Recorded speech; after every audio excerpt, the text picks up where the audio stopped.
Nós vivemos numa geração de terceirização, nós já dissemos isso algumas vezes.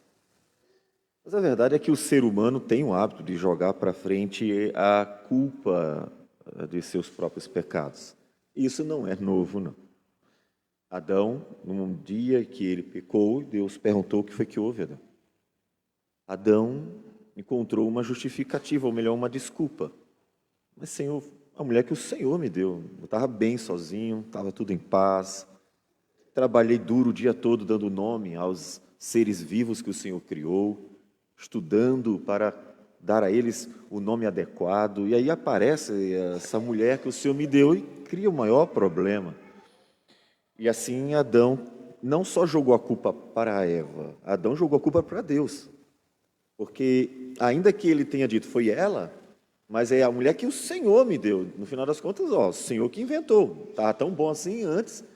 Então, ele jogou a culpa para o Senhor. E desde Adão, o homem faz isso. Você já fez isso alguma vez?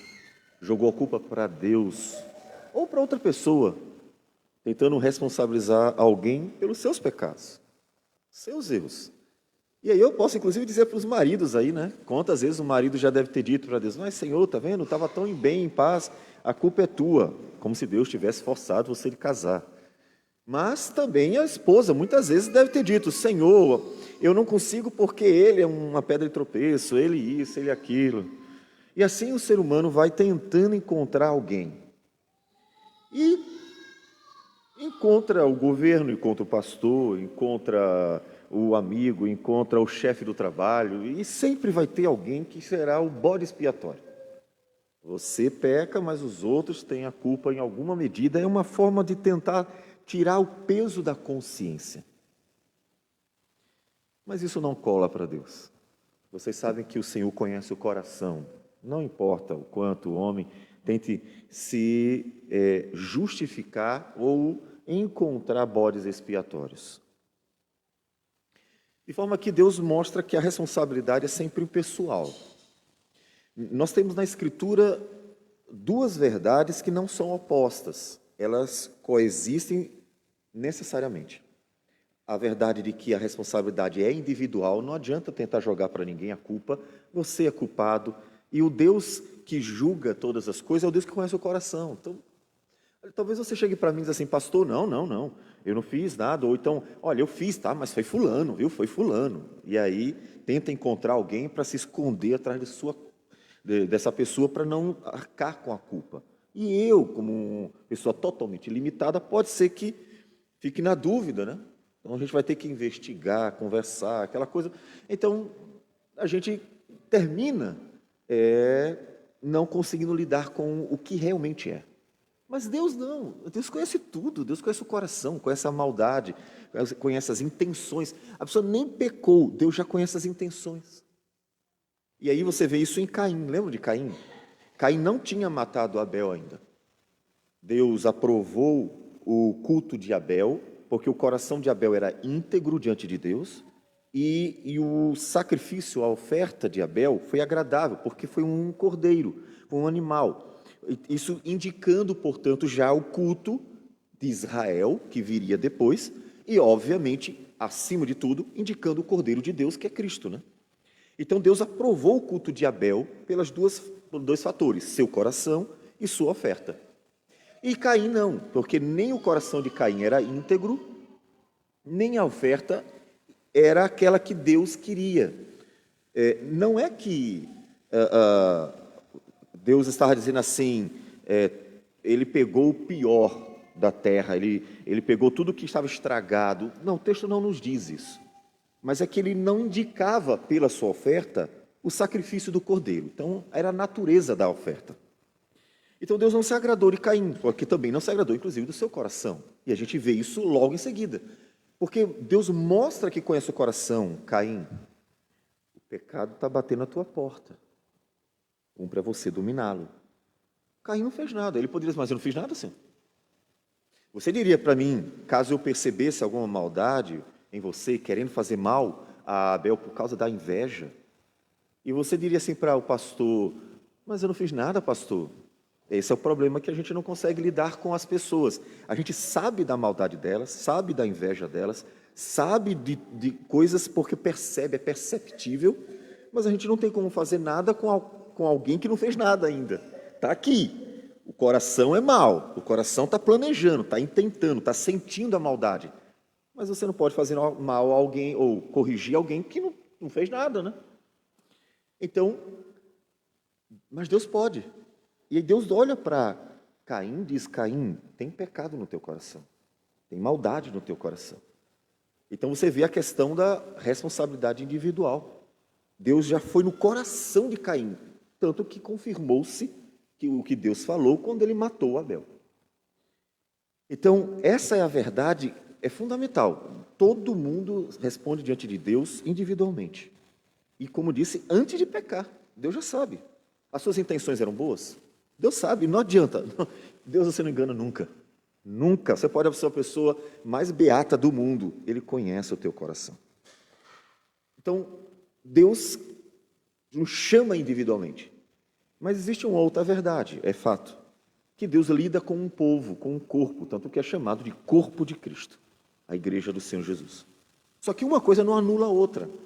O corpo de Cristo, ele é composto por todos aqueles, visivelmente, que se achegam à igreja, e, de uma forma maior, invisível, ou seja, pensando na realidade de Adão e Eva até o último dia, aqueles que verdadeiramente andaram, ou andam, ou creem no Senhor, os que realmente estão unidos ao Senhor. Mas uma coisa não anula a outra. Não anula a outra. Então, Deus trabalha o tempo inteiro com o corpo, com uma pessoa, com o corpo, com uma pessoa, com o corpo e com uma pessoa. Isso é o tempo inteiro. Tanto que Paulo vai tratar a fé de uma forma individual em Romanos capítulo 10, que eu gostaria de ler esse texto para ajudar no texto de Ezequiel, capítulo 18. Então, vamos para Romanos capítulo 10.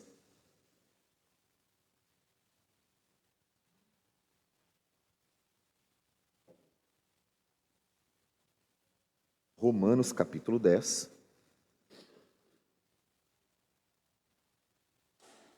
A partir do primeiro versículo mesmo. Como eu disse, nós não vamos expor o texto, mas ele será um texto elucidativo. Nós já lemos Ezequiel, principalmente o 18, que vamos tratar hoje. Então não vamos reler um texto que já foi lido, não é necessário.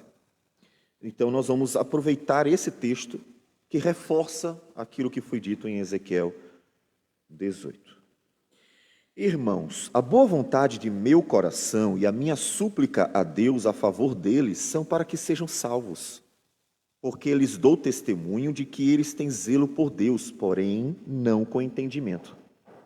Porquanto, desconhecendo a justiça de Deus e procurando estabelecer a sua própria, não se sujeitaram à que vem de Deus, porque o fim da lei é Cristo, para a justiça de todo aquele que crê.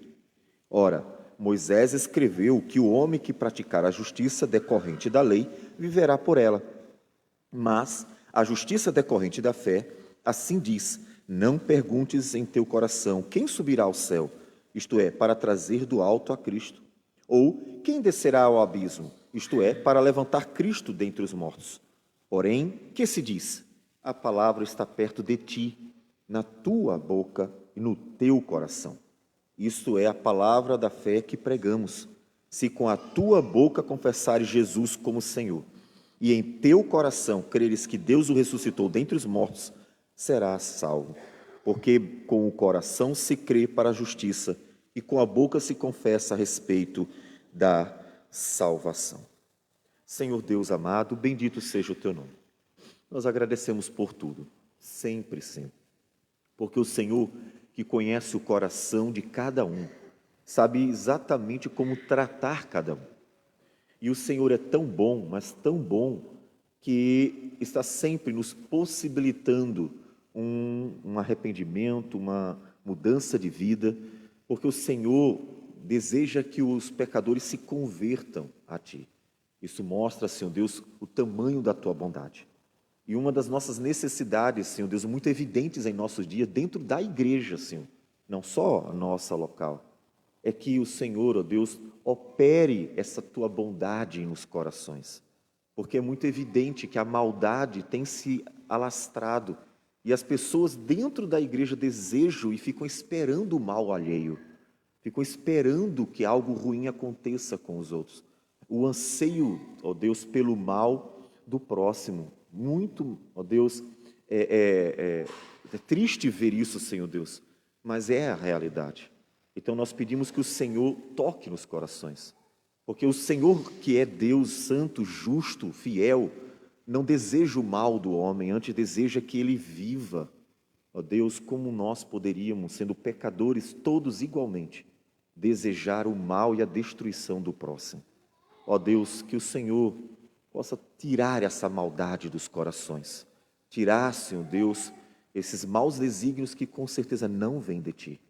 Que recebas a nossa oração, operes nos corações, que a Tua palavra fale profundamente, para que cada um volte se sentindo responsável diante do Senhor, sentindo a sua responsabilidade particular, para que o Teu nome seja glorificado numa relação pessoal contigo. Receba a nossa oração e abençoe-nos, Senhor, em nome de Jesus. Amém, Senhor. Amém. Então, meus amados, como eu disse, existem essas duas realidades dentro da história redentora. Essas duas realidades coexistem e nós vamos encontrá-las na própria palavra de Deus. Nós vamos ver agora Deus tratar e enfatizar a responsabilidade pessoal dentro de uma realidade de um corpo. O povo de Israel era um corpo, é um povo.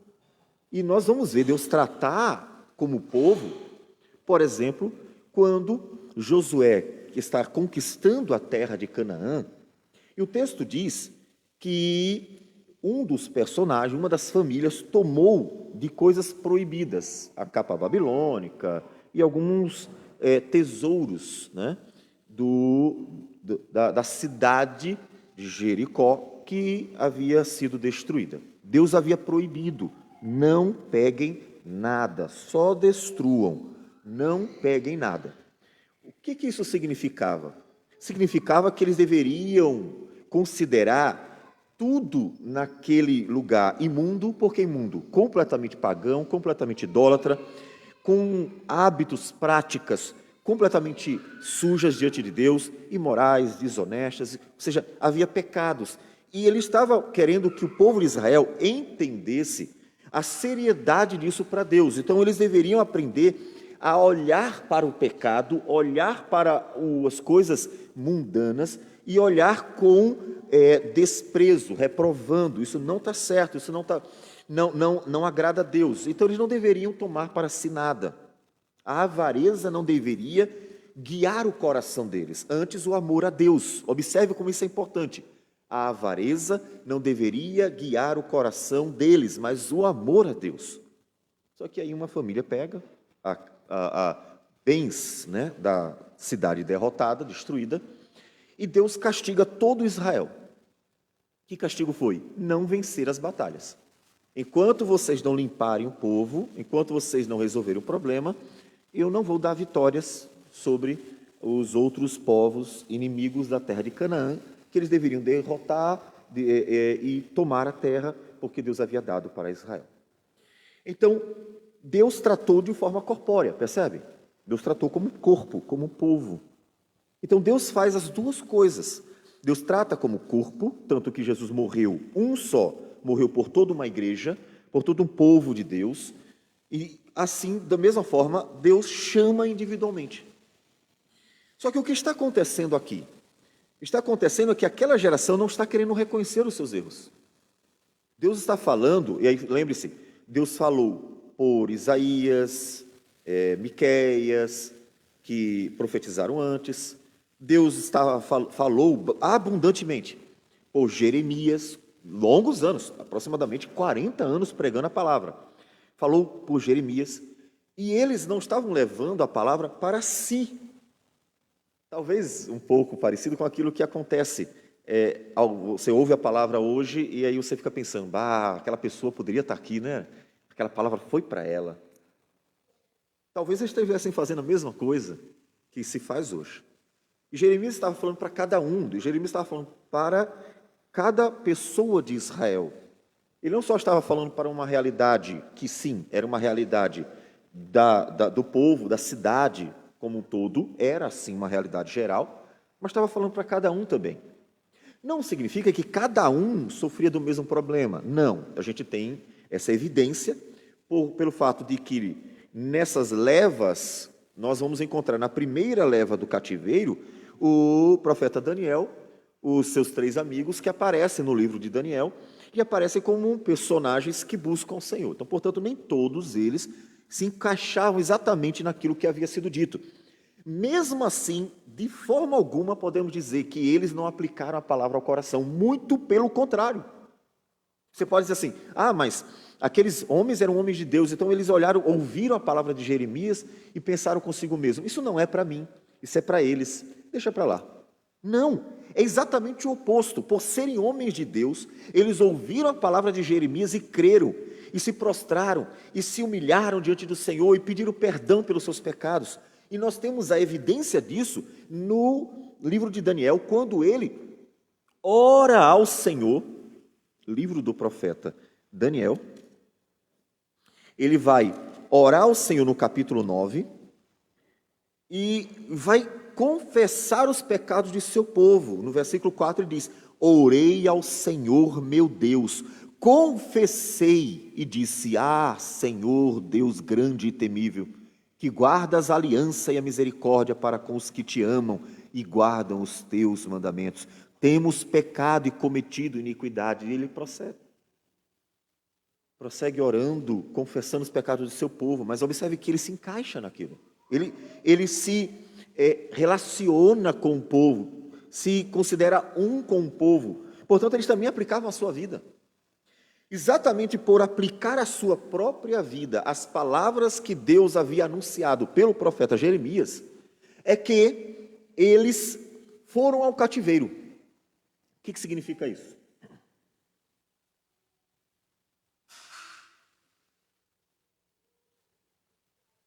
Eles ouviram da parte de Deus, por boca de Jeremias, a seguinte palavra: todo aquele que se entregar ao imperador Nabucodonosor, eu guardarei.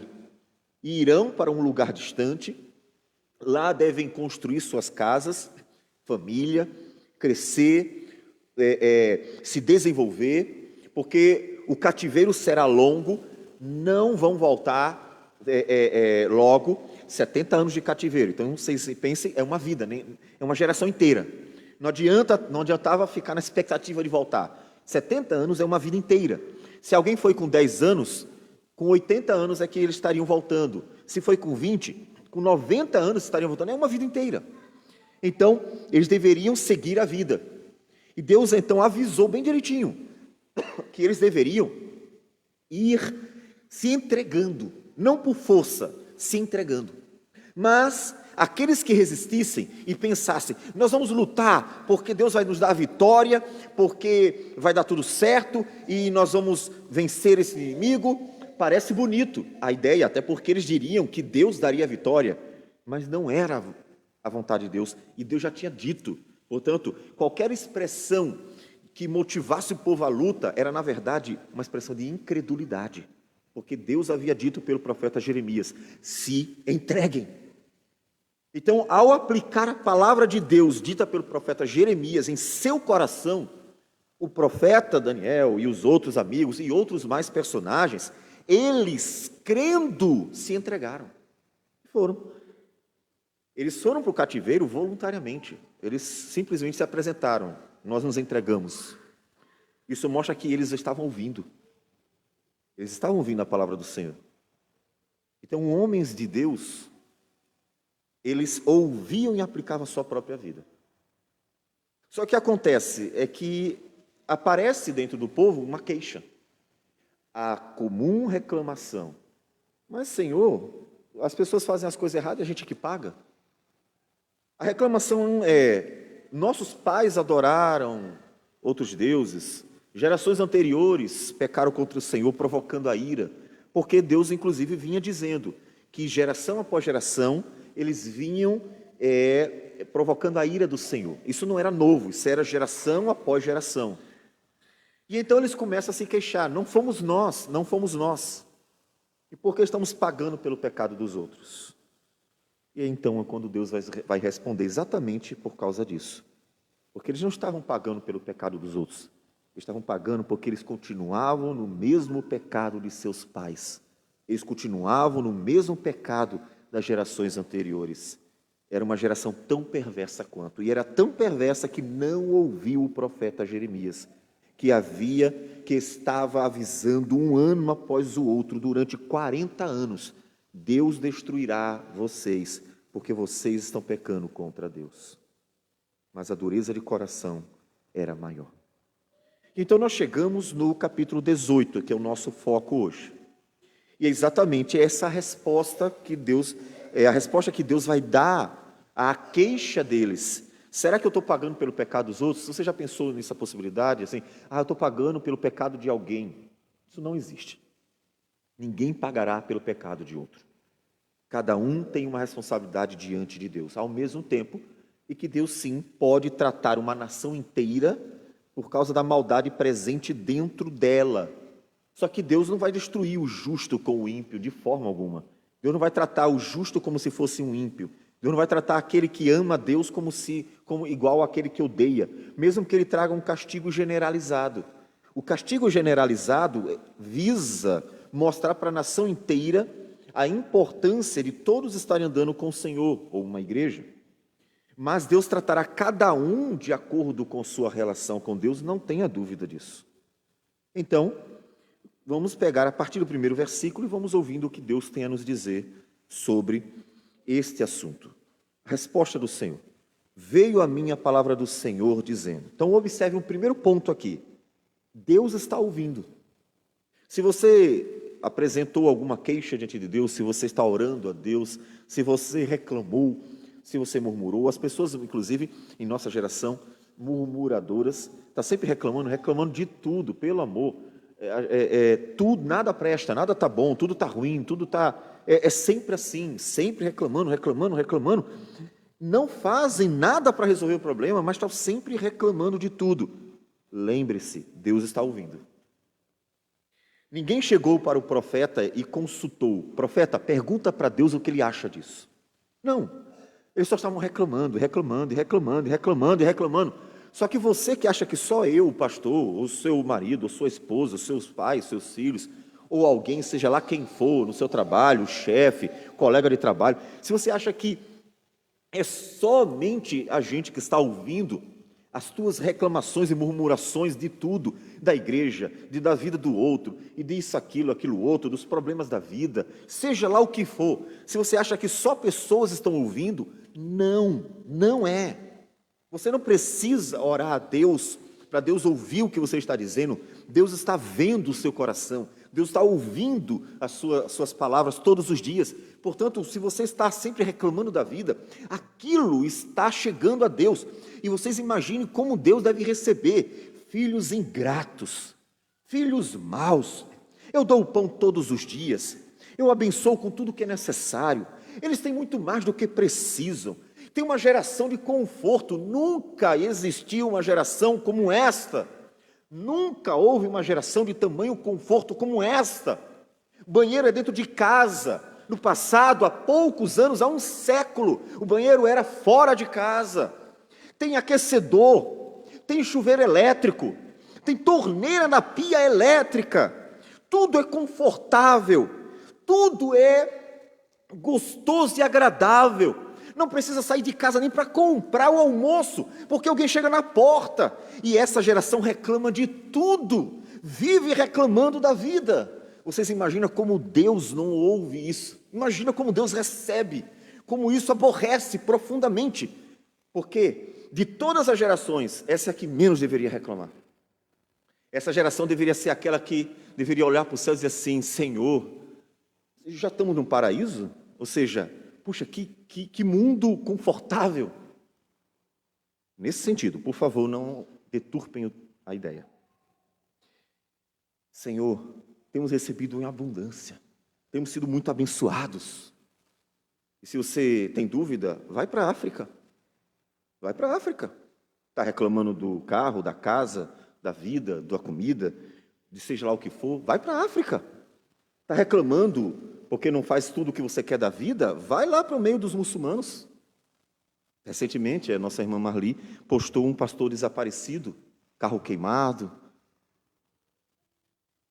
Vai para lá. O mais terrível, inclusive, do nosso país, é que é muito notório. Lá fora, o mundo persegue os pastores, os cristãos, aqueles que andam com Deus. No nosso país, é a própria igreja quem faz isso. É a própria igreja quem maltrata os cristãos, os pastores. A destruição vem de dentro. Ninguém lá fora incomoda, mas dentro. Estão sempre criando problemas. Isso, como é que você acha que Deus recebe isso? Você acha que Deus olha assim, que bonitinho, povo ruim, mal, está sempre reclamando da vida, criando problema de toda a natureza, não faz nada, mas só reclama. Você acha que Deus olha e acha engraçadinho? Você acha que Deus olha para os homens maus, para toda maldade, inveja, egoísmo, orgulho? Você acha que Deus olha para isso como muitas vezes os homens olham para as crianças? Uma criança fazendo coisa errada, tem pais que ficam rindo. Olha que engraçadinho, falou um palavrão. Tem gente que faz isso. Você sabe disso, não sabe? Deus não faz isso. Deus não ouve teu palavrão e faz, que engraçadinho, ó, é só uma criancinha, está falando palavrão, que bonitinho. Dançando sensualmente, imoralmente, ó, que engraçadinho. Os homens são doentes, riem do pecado, da destruição alheia. Deus abomina isso. Deus abomina tua murmuração, tua reclamação e te chama de ingrato. Então a primeira aplicação evidente é: Deus está ouvindo, meu amigo, minha amiga. Deus está ouvindo. Está ouvindo tudo. Deus olhou para o coração de Caim e disse: Caim, eu encontrei pecado no teu coração. É melhor você dominar. Caso contrário, ele será contra você. Ele vai te destruir. Deus avisou. Aqui vem a palavra do Senhor. Veio a mim a palavra do Senhor. O que ele está dizendo? Israel, Deus está ouvindo, Israel. Tu vive reclamando da vida, Israel. Você é um povo ingrato, Israel. Deus te abençoou em toda a sua história, Israel. Para com isso, Israel. Deus está ouvindo você. Pare com isso. Pare de ser alguém que está sempre reclamando de tudo. Pare com isso. Deus está ouvindo. E no tempo certo, Ele responderá. Então, pare com isso. E vem a resposta do Senhor. Que tendes vós que acerca da terra de Israel, proferis este provérbio dizendo: os pais comeram uvas verdes e os dentes dos filhos é que se embotaram? Ou seja, é aquela reclamação. Nossas gerações anteriores fizeram mal, o Senhor ficou irado com eles, mandou os profetas, pregou a palavra, eles não mudaram. Agora nós, uma geração posterior, a geração do cativeiro, lembre-se, eles estão no cativeiro, já foi a primeira leva, a segunda leva, que é a leva de Ezequiel, vai vir a terceira e já está prestes a chegar, que é exatamente a destruição de Jerusalém, e eles continuam sem se arrepender. Observe, quem diz que está pagando o pecado do outro, não está arrependido. Quem diz que está sofrendo a culpa do outro, não está arrependido. Ninguém que culpe uma terceira pessoa vai dizer que está arrependido. Quando Adão respondeu para Deus: Senhor, foi a mulher que o Senhor me deu, ele não mostrou arrependimento, ele não reconheceu. Então Deus responde, versículo 3: tão certo como eu vivo, diz o Senhor Deus, jamais direis este provérbio em Israel: eis que todas as almas são minhas. Tudo é dele, todos são dele. Não importa se o cara é um satanista, é um ateu, é de uma pessoa de qualquer religião deste mundo, todos pertencem a ele. Todas as almas pertencem a Deus. Todas as vidas comparecerão diante de Deus. Não será diante de Satanás. Por mais que ele tente tomar o lugar de Deus, por mais que ele queira ser endeusado, ele no último dia será condenado, julgado, condenado, tanto quanto qualquer outro. E será lançado no lago de fogo para a eternidade, tanto quanto qualquer outro. Todos pertencem a Deus. Não existe um outro Deus, não existe uma luta entre o bem e o mal. Todos pertencem a um único Deus.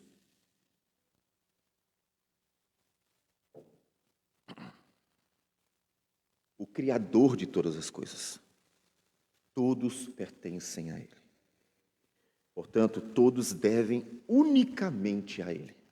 A satisfação é para Ele, só para Ele. Eis que todas as almas são minhas. É dele que se deve temer. Temor se deve a Ele. A Ele que se deve temer. Como a alma do Pai, também a alma do Filho é minha.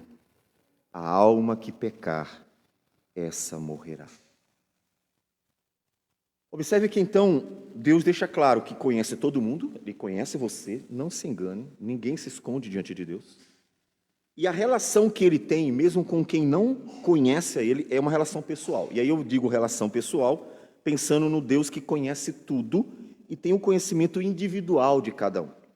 Não me refiro a um relacionamento cristão, um relacionamento em que há uma relação graciosa de Deus conosco, o amor que Deus coloca em nosso coração. Não me refiro a esse relacionamento. Me refiro a uma relação geral. A relação de Deus com o ser humano é individual. Cada um. Cada um. Deus conhece o coração de cada um, e inclusive, como nós vimos em Romanos, a conversão é uma obra individual. Algo que a gente está sempre frisando quando pensamos em adolescentes, crianças, jovens, que às vezes querem se esconder na fé dos pais. A alma que pecar, essa morrerá. Tanto o pai quanto o filho. Deus conhece todos. É preciso falar, então, outra vez a vocês, crianças, adolescentes.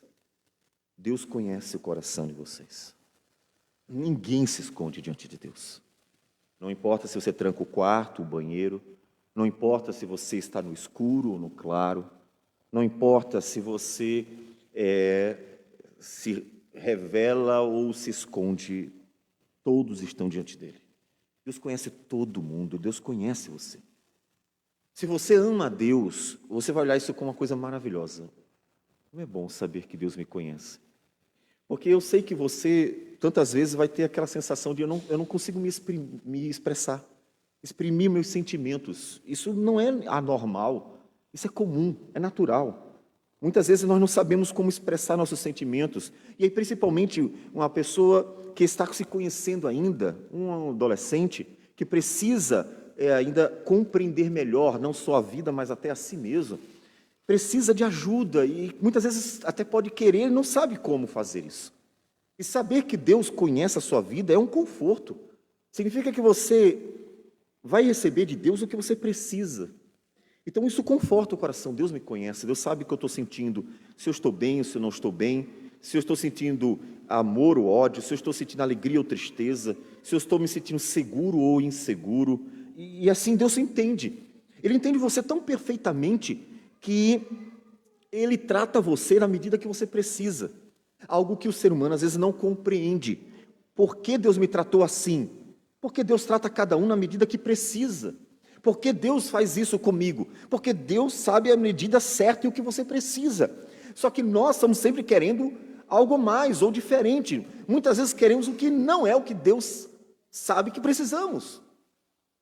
Então, se você ama a Deus, se você quer se entregar ao Senhor, se você realmente diz assim, eu sou jovem demais, eu sou uma criança, adolescente, eu não sei ainda, eu preciso aprender muito, mas eu quero. O conforto é, Deus conhece teu coração. Apenas entregue a sua vida a Ele e confie, Senhor, o Senhor sabe o que eu estou sentindo. Se expresse como você sabe se expressar, como você consegue. Nessa confiança, eu sei que Deus conhece meu coração melhor que eu. Ele sabe que se o que eu estou sentindo é bom ou ruim, o que realmente é. E então, confie no Senhor. Mas se você não quer, aí isso deve fazer você temer. Porque você imagina você querer virar as costas para o Criador e dizer assim: Senhor, o Senhor me fez, o Senhor me deu tudo o que eu tenho, o Senhor cuidou de mim até agora. À noite eu estou vulnerável, eu deito e durmo, qualquer mal poderia me acontecer. Até um vírus microscópico mata uma pessoa rapidamente. Quanto mais coisas grandes não poderiam destruir a minha vida. Mas todas as noites o Senhor cuida de mim, mostrando tua bondade, tua misericórdia e tua graça para com a própria humanidade. Então você diz: Senhor, eu sei de tudo isso, mas eu quero virar as costas para o Senhor e eu quero seguir a minha vida sozinho. Eu quero seguir a minha vida com minhas próprias pernas, independente do Senhor, e até contrário, se for o caso. Eu não quero que o Senhor me incomode, eu quero que eu faça a minha vontade. Você acha isso realmente algo sensato? Você acha sensato dizer para aquele que te criou, aquele que te sustenta, aquele que te guarda, aquele que te até abençoa com bênçãos cotidianas, virar as costas para ele e dizer: Senhor, eu não quero mais, deixa eu seguir os meus passos? Você já tentou pensar na possibilidade, porque ela não existe, ser uma ficção. Já que temos tantas ficções por aí, vamos pensar em uma ficção. Já tentou pensar na possibilidade de Deus abandonar? Deus dizer assim: tá bom, vamos fazer o seguinte, está 100% por tua conta. Por que isso não existe? Porque nem mesmo o homem sem Cristo pode viver sem Deus. É Deus quem governa e administra o tempo inteiro. A terra não existiria. Se ele tirasse a sua mão, morreria tudo. Não tem como existir nada sem ele. Então é uma ficção, não é possível isso. A criação continua sendo sustentada, continua tendo vida, porque Ele está dando vida a ela. Ele está o tempo inteiro presente. Deus, se Ele se afastasse em algum momento, em um milésimo de segundo, tudo morreria, porque não existe vida sem Ele. Então, se você parasse para pensar um pouquinho, você diria: que boçal que eu sou. Como é que a pessoa vira as costas para aquele que mostrou o amor na cruz, sustenta todos os dias, cuida de mim, e eu quero virar as costas para ele e dizer assim: não, eu consigo me virar sozinho. Em um só momento você pensar nisso, você dizer: que estupidez. Então, pare para pensar. Tentar fazer isso deve saber disso aqui, saber que Deus conhece você pessoalmente, deve gerar um temor. Deve gerar meu Deus, Ele sabe da minha maldade. Eu estou escondendo para os meus pais, eu estou escondendo a minha maldade dos meus pais, dos meus irmãos, dos meus amigos, eu estou escondendo meus pecados das pessoas, e você pode ser muito bem sucedido nisso, mas Deus sabe da minha maldade, Deus sabe das minhas intenções, Deus sabe o que está no meu coração. Isso deve gerar em você um temor. Portanto, você pode desfrutar do conhecimento de que Deus sabe quem é você 100%. Você pode desfrutar isso com amor e alegria, porque você quer que Deus te conheça. Você tem prazer, porque até quando você errar, você sabe que Ele vai corrigir. Porque como um pai corrige o seu filho, Deus nos corrige. Deus não quer nos destruir como os homens querem nos destruir. Deus quer nos abençoar. Ele tem prazer em converter uma pessoa, Ele tem prazer em transformar uma vida. Ele tem prazer quando alguém se apresenta humildemente diante dEle. Observem a Escritura toda. Deus não tem prazer em destruir vidas, como Ele vai dizer bem claramente aqui. Então você diz: Senhor, eu quero sim que o Senhor sempre me conheça, porque isso significa que o Senhor estará cuidando de mim na medida certa. Não vai me dar o que eu não preciso. Os pais, muitas vezes, mimam seus filhos precisam ser corrigidos e eles são mimados. E às vezes é o contrário, seus filhos precisam de um pouco de alegria e alento, e eles terminam sendo tratados com dureza e severidade. Os pais, pela falta de sabedoria, terminam tratando seus filhos de forma inadequada. Mas Deus nunca faz isso. Deus nunca tratará a gente da forma errada, porque Ele conhece perfeitamente a gente. E por isso a gente diz: Senhor, obrigado. Porque eu sei que o Senhor sempre faz o que é certo, necessário e bom para mim. Então queira isso. Todos pertencem a Deus, todos pertencem a Ele. e ele trata pessoalmente com cada um. Qual é a sua relação com Deus? Será que realmente Deus está olhando para você e dizendo assim, puxa, que bom, né? Fulano está andando comigo? Ou será que você está só enganando as pessoas e Deus dizendo assim, bah, até quando essa pessoa vai achar que pode tentar me enganar? Então ele traz uma descrição, apresenta o problema de uma forma cíclica. A descrição é a seguinte, não vamos ler o texto de novo. Ele diz, se um homem for justo e praticar a justiça, não pecando contra o Senhor, ele diz, certamente viverá, diz o Senhor Deus. Versículo 5 e versículo 9.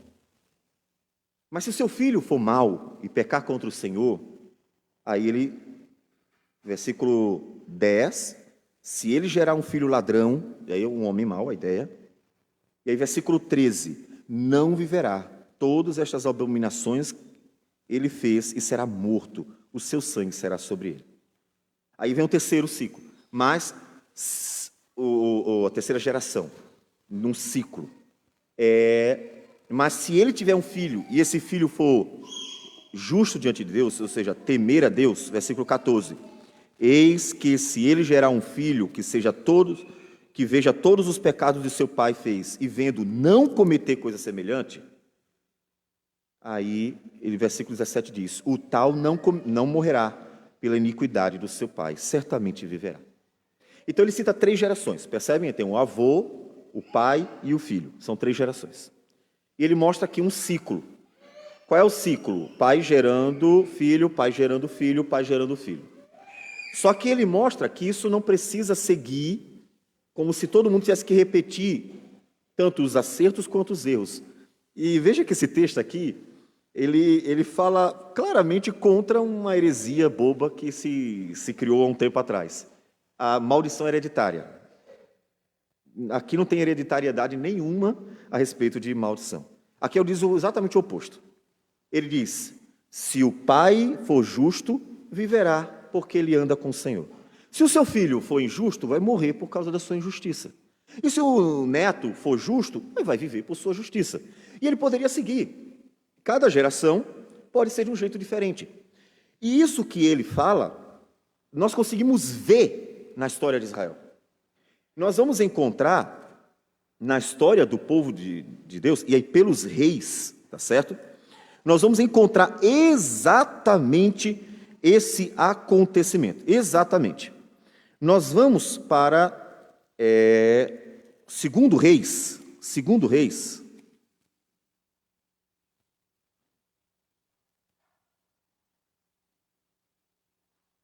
Certo? Segundo Reis, capítulo. Eu não vou ler, vamos dar uma olhadinha só, tá bom? Vamos dar uma olhadinha. Capítulo 18, Segundo Reis 18. Segundo Reis 18.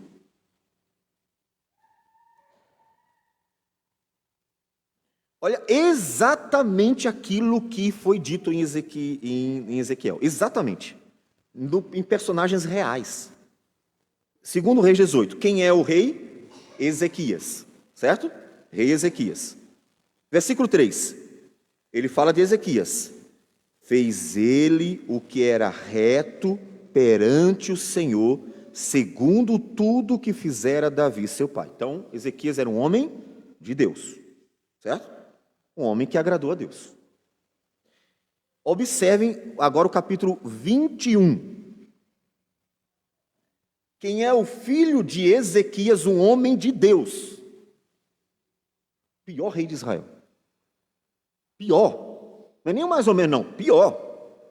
Manassés. Manassés sacrificou seus filhos aos deuses pagãos. O homem foi um filho do diabo. Versículo 2. Fez ele o que era mal perante o Senhor, segundo as abominações dos gentios, que o Senhor expulsara de suas possessões de diante dos filhos de Israel. Cara, foi terrível. O filho de Ezequias. E aí você passa um pouquinho mais adiante, nós vamos encontrar, depois de Manassés, nós temos Amon, mas logo em seguida, nós temos Josias, capítulo 22. Josias foi um dos maiores reis de Israel depois de Davi. E diz o versículo 2, e começou bem cedo, 8 anos de idade. Fez ele o que era reto perante o Senhor, andou em todo o caminho de Davi, seu pai, e não se desviou nem para a direita, nem para a esquerda. Perceberam exatamente o que Ezequiel havia dito? Pai, um bom homem, filho terrível, não era o neto porque tem um Amon, mas logo em seguida nós vamos ter Josias, um homem de Deus. Exatamente a mesma coisa. E como é que Deus tratou? Tratou cada um de acordo com a sua relação com Deus. Ninguém pagou pelos pecados de ninguém. E nem ninguém salvou ninguém. Os seus pais não vão salvar vocês. Seus pais não vão colocar vocês na vida eterna. Ninguém colocará ninguém na vida eterna, a não ser Cristo Jesus. Só Jesus pode colocar alguém na presença de Deus. Portanto, é preciso você ir a Cristo Jesus. Vai a Cristo Jesus, porque Deus conhece você. E Deus vai lhe tratar como você é. Deus não vai tratar você porque você via para a igreja. Deus não vai tratar você porque você era filho de cristão. Deus vai tratar você pelo que você é. Então, Deus responde. Sempre será assim. Na verdade, sempre foi assim. Eles estavam sendo injustos com Deus. Versículo 20, voltando para Ezequiel 18, versículo 20. A alma que pecar, essa morrerá. O filho não levará a iniquidade do pai, nem o pai a iniquidade do filho. A justiça do justo ficará sobre ele, e a perversidade do perverso cairá sobre este. Aí você pode dizer assim, a partir de agora que está tudo certinho, tudo justo, né? Deus viu que não estava bom. Não, sempre foi assim. Deus sempre tratou assim, a prova está na história de Israel. Deus tratou cada rei segundo sua vida com Deus. Um bom rei, Deus abençoou. Os maus reis foram ameaçados pelos profetas porque estavam levando o povo para longe do Senhor. Sempre foi assim. Aí você pode perguntar, mas por que então a queda de Jerusalém só veio muito tempo depois? Porque Deus é muito, muito, muito, muito, muito paciente. O que aconteceu não é que Deus estava castigando uma geração por causa das outras, é que Deus estava tendo paciência com uma nação. E como é uma nação, não é uma pessoa, é uma nação. E Deus vinha ameaçando pelos profetas que castigaria, mas a sua paciência é grande. E cada profeta ia chamando ao arrependimento. Só que Deus ia castigando castigos menores as gerações. Vinha uma nação contra, vinha um problema aqui. Deus ia mostrando, olha, não dá, vocês estão me desprezando. Vocês estão tratando como se eu não fosse nada. E Deus ia pacientemente ensinando. Veja como Deus trata. Aprenda com Deus, pais. Aprendam com Deus, homens e mulheres, aprendam com Deus a paciência e a boa vontade de Deus, porque a nossa geração é perversa, ela deseja a ruína, ela deseja o mal, é uma geração desgraçada. E isso, infelizmente, está dentro da igreja. Aprendam com Deus, Deus é paciente. E Deus foi levando. Só que teve um momento que não dava mais. A maldade deles estava de um tamanho imensurável. Aí você diz assim, mas então eles sofreram pelos outros? Não, eles estavam assim. A geração do castigo, do cativeiro, é a geração de Jeremias. Jeremias vê o cativeiro. Então é a geração de Jeremias, é a geração que pegou o profeta e planejou matar, jogou no poço, prendeu, fez ele passar fome. Jeremias sofreu um monte. Se vocês pegam outra vez o livro de Jeremias, você vê o sofrimento do profeta, ele pede a morte. Senhor, eu quero morrer, eu não aguento mais, não dá. O povo estava o tempo inteiro fazendo mal, Então o Jeremias, o profeta, pedia para Deus que livrasse daquele sofrimento. Então não era uma geração anterior, Não eram pessoas de outras gerações as culpadas, e então aquela geração inocente, coitadinha, que não fez nada, e estava culpando a Deus pelos pecados dos outros. Não! Eram eles que eram perversos. Portanto, Deus nunca foi injusto com ninguém, e jamais será. A alma que pecar, essa morrerá. O filho não levará a iniquidade do pai, nem o pai a iniquidade do filho. Não existe maldição hereditária. Isso é uma baboseira que criaram por aí. Cada um será tratado de forma justa por Deus. Justa. Cada alma que pecar, essa morrerá. Só que aí você acabou aí, agora eu vou sair daqui com um medo de Deus tremendo. Não terminou aí. A partir do versículo 21, Deus mostra que, apesar de tratar com justiça, Deus não tem intenção de destruir o homem. É tremendo isso em Deus. Apesar de Deus tratar com justiça, a alma que pecar, essa morrerá, Deus não tem interesse em destruir a humanidade. Tanto que João capítulo 3, ele diz, e o Deus enviou o seu filho não para que julgasse o seu filho, até porque julgasse o mundo. O mundo já está debaixo da ira de Deus, mas para salvá-lo. A providência é a salvação. Então, Deus mostra qual é a sua intenção, a sua boa vontade. Versículo 21.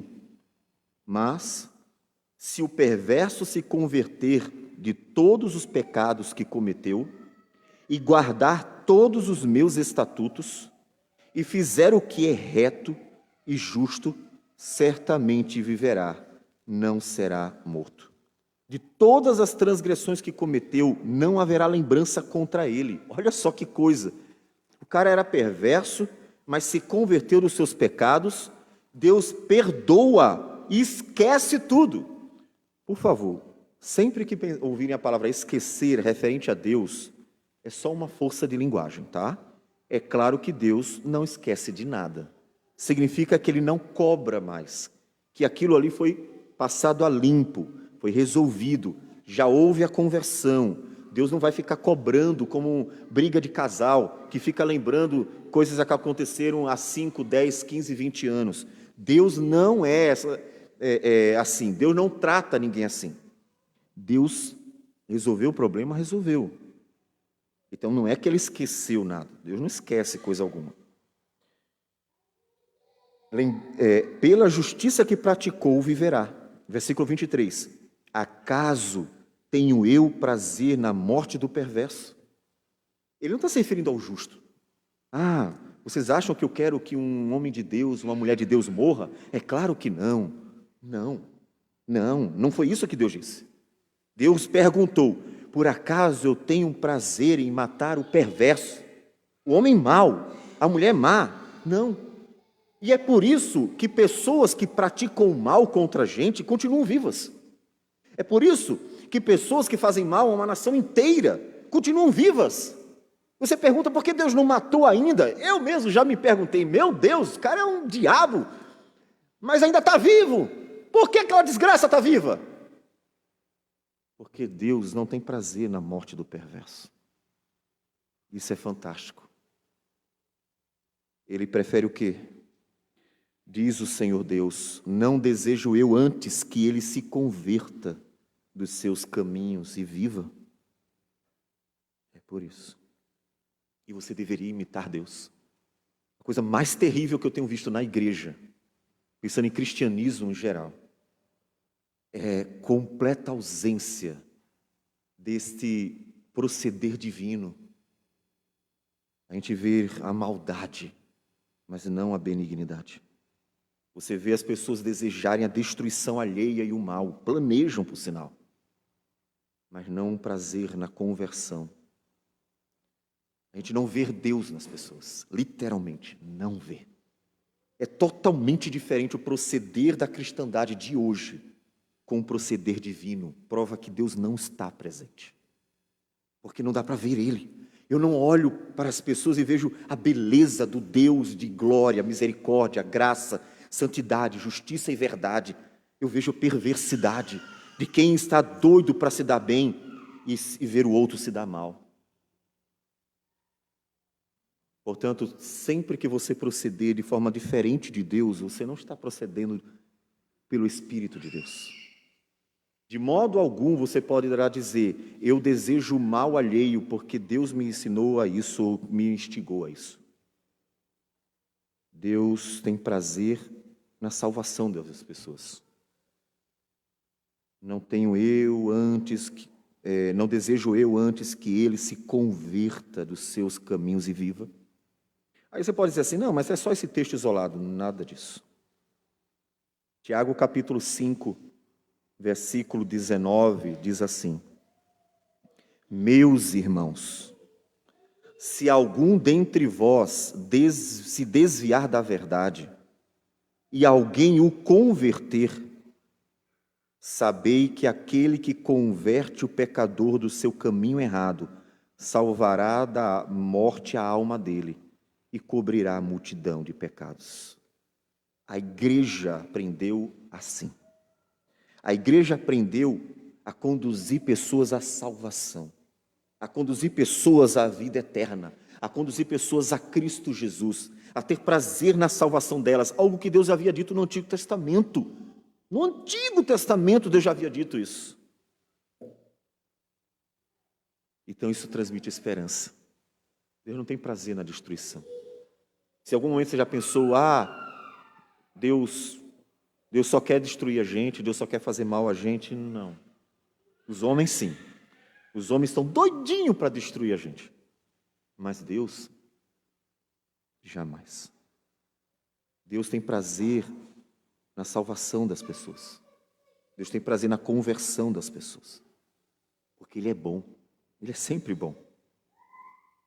Então Deus sempre conduz, tanto que o salmista Davi diz assim, o Senhor é bom e apresenta aos pecadores o caminho.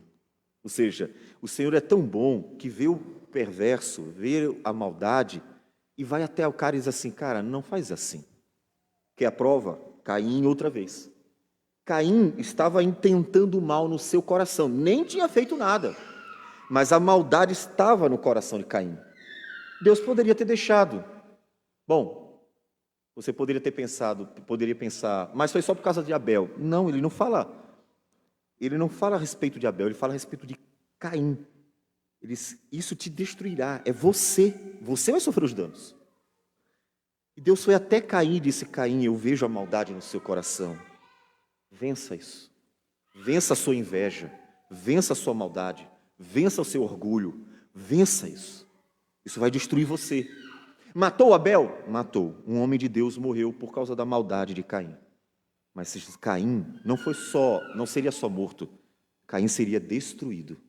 Seria condenado ao inferno por causa de sua maldade. Porque não venceu sua inveja, não venceu seu orgulho, não venceu sua maldade. E seria condenado ao inferno por isso. E foi, né? E foi. Portanto, observe que Deus é bom e veja nisso a esperança. Mas é sua, não é minha.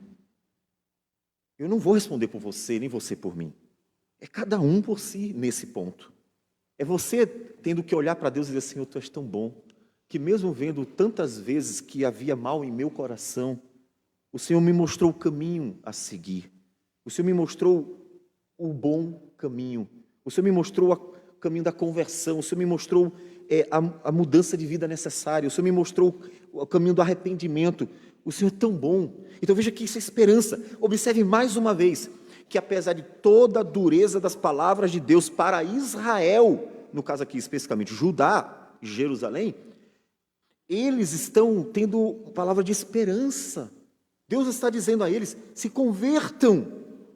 Versículo 31 e 32, o finalzinho do capítulo. Lançai de vós todas as vossas transgressões, abandone a maldade de vocês, com que transgredistes, e criai em vós coração novo e espírito novo. Ele 3 vezes, Ezequiel vai 3 vezes abordar isso. Qual é o problema de Israel? Coração de pedra e ausência do Espírito do Senhor. Aqui, curiosamente, ele joga a responsabilidade para eles. Em Ezequiel 11 e Ezequiel 36, ao contrário, Deus diz: eu vou criar. Só que há algo que faz sentido. Por que ele fez isso? Porque Deus mostra a incapacidade do homem de, por si mesmo, mudar de vida. Cria em vocês um coração novo, cria em vocês um espírito novo. Só que não acontece nada. O povo continua mal, o povo continua pecando, o povo vai ser castigado. Mostrando, confirmando a palavra de Ezequiel 11 e de Ezequiel 36. É preciso que Deus opere com o Espírito do Senhor. É preciso que Deus dê um coração de carne. A necessidade de um agir divino no coração. Pois por que morreríeis, ó casa de Israel? Porque não tenho prazer na morte de ninguém, diz o Senhor Deus. Portanto, convertei-vos e vivei. Deus não estava ansioso para destruir Israel. Poderíamos dizer, abre aspas, que Deus estava triste por ter que castigar aquela geração, a geração de coração duro. Que Deus não tem prazer na morte de ninguém. Deus não tem prazer em destruir vidas. O inferno será a realidade de muitos por causa da justiça de Deus. Mas não porque Deus tenha prazer em destruir pessoas. Mas como Ele é justo, Ele fará. Então, ouça o Senhor falando ao seu coração, não apenas ao meu, ao do vizinho, a de quem não estava aqui. Ouça você, porque Deus está tratando com você. Deus conhece você, o mais íntimo e profundo do seu coração. E Deus não vai castigar você por causa de outra pessoa, não. Mas também Deus não vai salvar você por causa de outra pessoa, não. Então escute você. E se coloque diante de Deus, você. E lance aos pés do Senhor Jesus o seu coração. E entregue a sua vida ao Senhor. Porque no final, que vai realmente definir a sua vida, quando Jesus voltar, a eternidade, será sua e unicamente sua relação com o Criador. Se você ouviu a voz de Deus e entregou a sua vida totalmente, com toda a sinceridade e verdade, porque Deus conhece o coração, entregou a Jesus para ser conduzido por Ele por toda a eternidade, ou se você desprezou, mesmo que tenha sido o mais bonitinho dos religiosos de uma geração. Porque Deus conhece o seu coração. E Ele quer verdade na sua relação com Ele.